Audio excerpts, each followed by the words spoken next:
So if you can grow these and use these, that's like a delicacy. Alright, just a quick video to show you what we've got going on so far. We've got the bucket towers set up. We've got 9 of them. These are 3 high. There's a couple back there with only 2. I need a couple more buckets. Got a little lean-to greenhouse there. We'll take you in there, but let me show you this and some other stuff.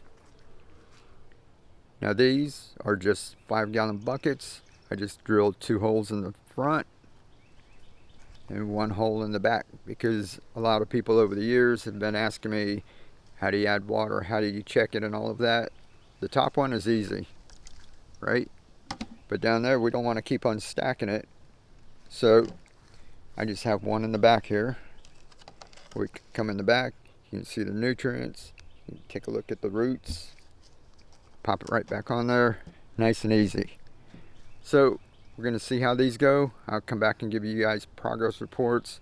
We've got all kind of peppers. These are, I think we've got jalapenos. These are banana peppers. We've got some sweet peppers, and there's a habanero somewhere too. Over here we've got tomatoes. All along here there's different kinds. I'll come in and show you, but this Super Sweet 100. Most of the time with these I like to use either cherry tomatoes or smaller tomatoes like Roma tomatoes. Work really well. I've also got some dill, and there's chamomile. That's an experiment. Haven't done that before, but we're going to give it a try. So we'll let this go, and I'll come back and keep giving you guys progress reports. As of putting everything in right now, haven't done any work. It's just been here for a week, growing on its own. One other question we get is, how do you trellis it? Tomatoes, and this is all I do. Bamboo stakes, and just come along, set your tomato up. We've got these little plastic clips, whatever you like. You guys know how to do that, you're gardeners, right? And you've got a long way to go that you can trellis them up there. Alright, now over here, just like hydroponic cut, we've got our containers. We went ahead and got red because I thought yellow might attract white flies, so we're going to get rid of that. That's what we're going to be growing our bean sprouts inside the house. So we've got a bunch of totes here, and we started out with tomatoes. Like we said, they're going to be cherry tomatoes. What we got, like a little Sicily, and this one already got big enough that it needs some support. So I just put an upside down tomato cage, stuck this on the top so you don't poke your eye out, right? And I just put a little rock right there to hold it for right now. I just set it on there. You can always drill a couple of holes and zip tie that on, and of course you can get even bigger ones, but I figure once this starts to get bigger, we've got, let's see, peppers won't need it, but we've got some cucumbers down there. So some of these tomatoes and cucumbers we're just going to tie right to the top, a little string, and just trellis them to the top. Alright, we've got a couple more. This one's a little scraggly guy. That's another Sweet 100, so that thing will climb up to the roof. There's our habanero. We've got some crookneck squash and cucumbers.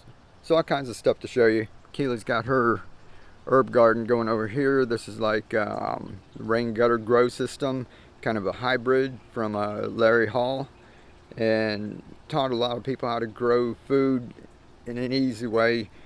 This stuff is just filled with potting soil. There's a little wick at the bottom, and underneath it there is just water. And Keely put a screen on it because frogs were jumping in or lizards were jumping in and couldn't get out.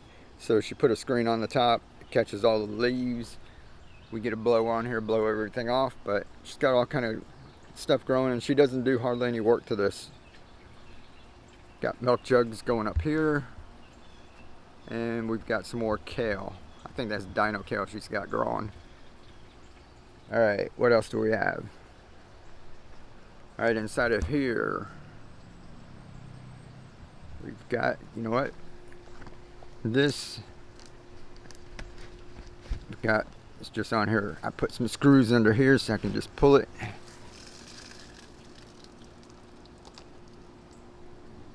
Alright, so this is what we have under here. Sorry about the neighbor's air conditioner going. I'm just going to go ahead and shoot, but got some lettuce, getting a little leggy. but these were old ones that were left over and we just tossed them in here.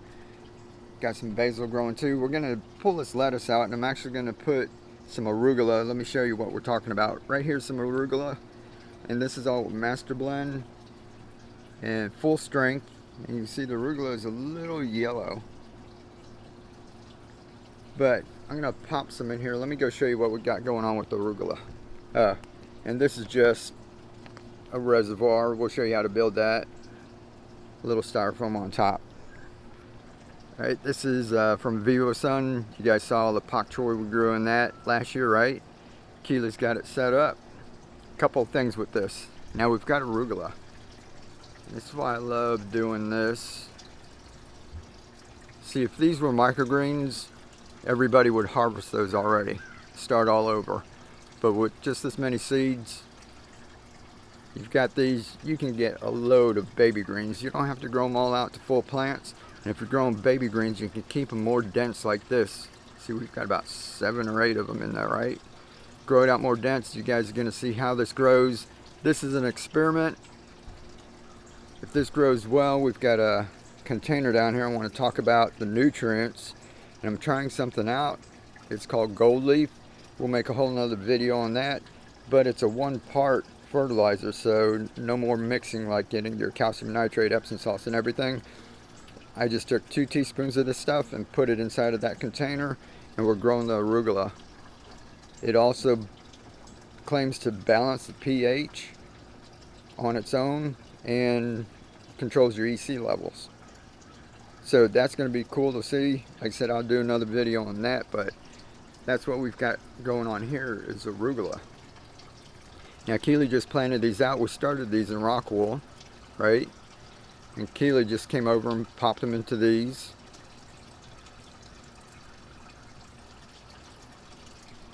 And what I want to do is, this is master blend. Let's go back over here. Look at all the blueberries. Permaculture. All right. Ooh, cilantro. And tomatoes, so we can have some salsa. Look at all those blossoms. All right, back in here. Same thing, we're gonna show you all how to build this.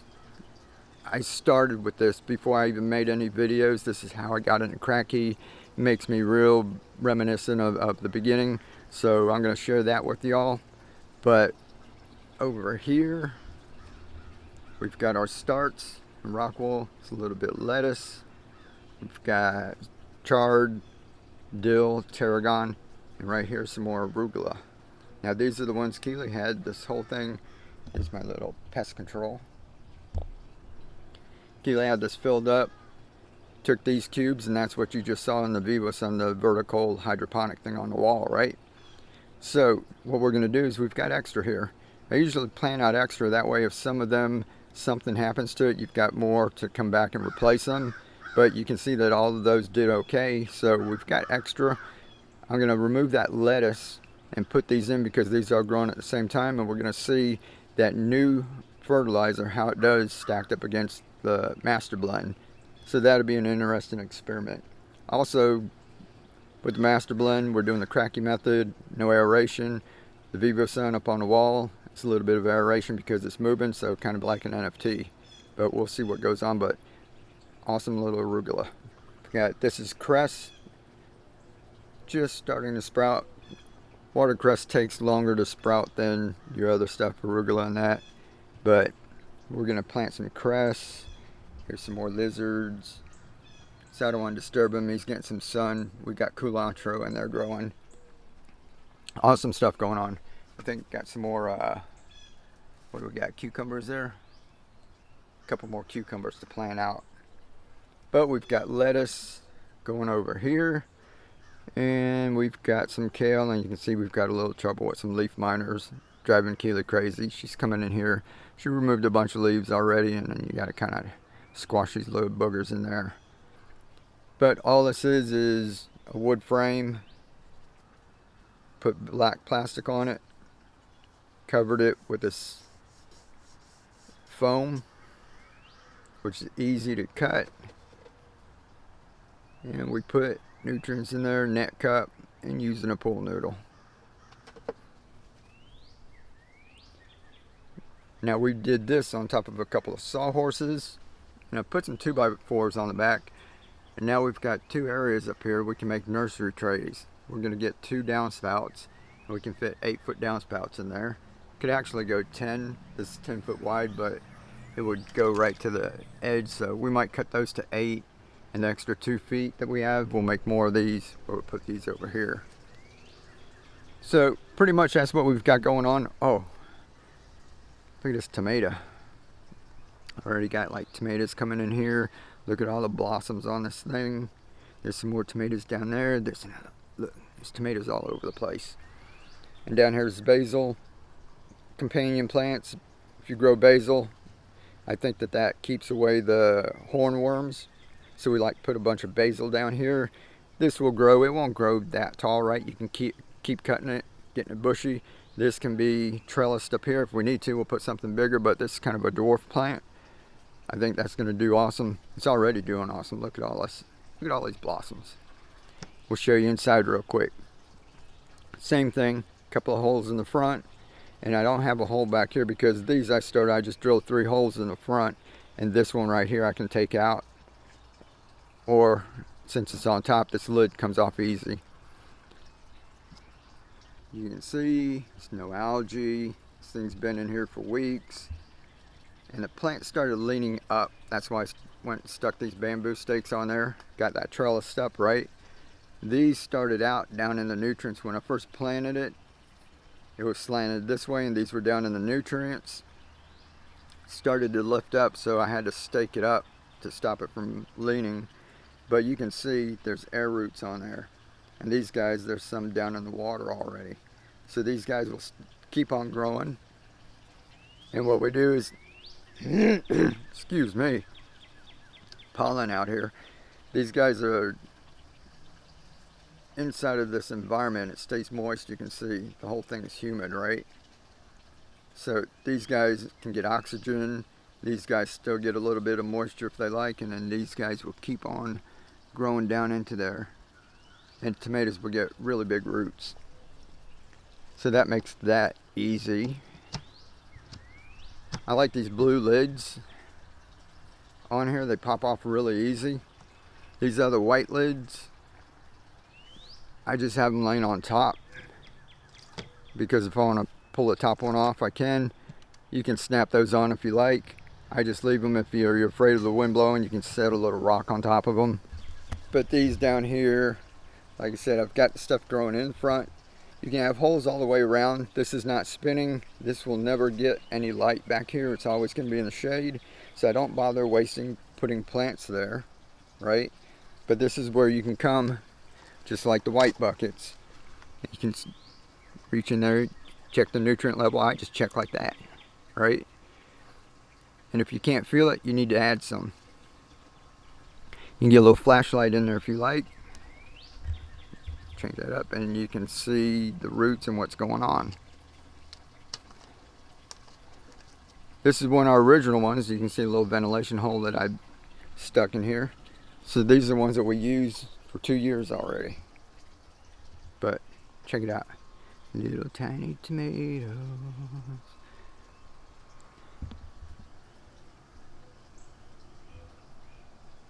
There's that. So we just got that on a stone right next to, let's step back real quick so you can kind of see what's going on. So this is the overall look so far. Right, it took you inside the greenhouse. That has the cracky set up in there. That's where we start our seeds. See all the milk jugs down there? We're gonna plant those out too. Got our little tower garden here. Got 9 of them going. We're gonna put 3 more buckets up here. Probably put some more basil. We can't have enough basil, right? And then we've got these here. We've got tomatoes, peppers, cucumbers, squash, and some more lettuce. This is some of the lettuce. We brought this out of the greenhouse and just stuck those in there. That's like what you see on Hydroponic hut, right?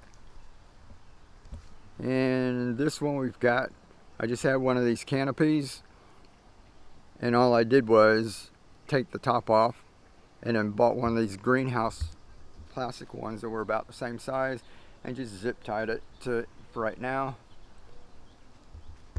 make do with what you got, right? So you don't spend a boatload of money to grow a handful of vegetables.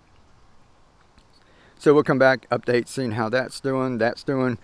Keely's got her herb garden whenever she needs. She's going to come out here, get oregano, thyme. She's got a bunch of mint, sage, rosemary. Oh, and I missed one more thing. We're still cleaning up, don't look at the garbage. So we've got that there. Still have the shade house. We're going to plant some more microgreens, blueberries, and back there's Keely's little area. That's where we've got that growing with the arugula, and she's got her little garden back here. It's a little secret garden for her to hang out in with her little waterfall. Got goldfish in there. But the last thing I want to show you, gnome home. Microgreens, that's arugula too. This is all arugula flowers. A guy from Together We Grow channel, he said that chefs love these little flowers, and they usually can't get them because they're so delicate. Once you pick them, they deteriorate really fast. So if you can grow these and use these, that's like a delicacy. It's Florida Betony, the rattlesnake plant, all over there. Compost, talk about that later. Gnomes, they're sleeping. Last thing, green onions. We stuck them in here. Keely said we've done green onions where we've had them in the top growing out, but if it rained, flooded it. We just had 3 days of rain last week. You can see it doesn't get flooded, but those were full. They haven't used hardly any nutrients, and whenever we need more green onions, we just come out here and cut one off, throw it in our soup, and you guys can have like an endless supply of green onions throughout the season. So if you're just starting out, try something like this. You know, everybody wants to start with the tomatoes and everything. We're going to have videos showing everybody different things to do, but we love easy things like this. This, especially if you're growing with kids, they can see immediate results. Onions are tasty, right? You can use that for all kinds of things. But we've got it growing out of the side. Like we said, if it rains, puddles off the top, doesn't get inside, virtually carefree. We'll let that go. We're going to let everything go. I'm going to show you guys how long it takes for everything to go through the nutrients. All of this stuff, we planted this out, the tomatoes growing and everything. We haven't added anything. The only thing we've added to is this, because it's getting so big and it's starting to flower and it's starting to set fruit. And I think I've added about 1 inch of nutrients, keeping it right at that same level. I think I've added it twice already. So that one's starting to use some, but we're already about to get some fruit off of that. And we'll let you know how everything else goes. One more quick thing. We're going to be working on organics. So we've got our compost pile, just passive. Everything's just tossed in there. This right here. We're going to set up a whole lot more buckets. This is actually organic AgroThrive. It's made out of fish. It's fish fertilizer. And I'm going to try and record things. I haven't done that before. So you can see. Put that in, let's see, March 14th. So that's March 14th. I know if I open that right now, there's going to be a big SCOBY on the top. So I'll be talking about this and what my plans are. And we're going to try some organic fertilizer in the passive crack key setups. Been tough to do, but we're going to have fun with it. And all I've done on here is put one of the kombucha or fermentation valves up here. Just fills with water. That way gas can escape, but stuff can't get in, so you don't have to worry about like other kind of spores and everything getting in there. So I've kept that sealed up, so I don't want to open it yet, but when we hit about a month, what's today, the 5th, the 4th, so in about a week or so, we'll go ahead and open that up. I'll let you see it, but we're going to let that actually sit and ferment for a few months before we even attempt to use it. So lots of stuff going on, and some of it's going to come in quick, like the tomatoes already are. Some's going to take a while, but we're going to have a lot of fun. You guys get out there, live to inspire, keep on growing, and be the change. We'll catch you next time.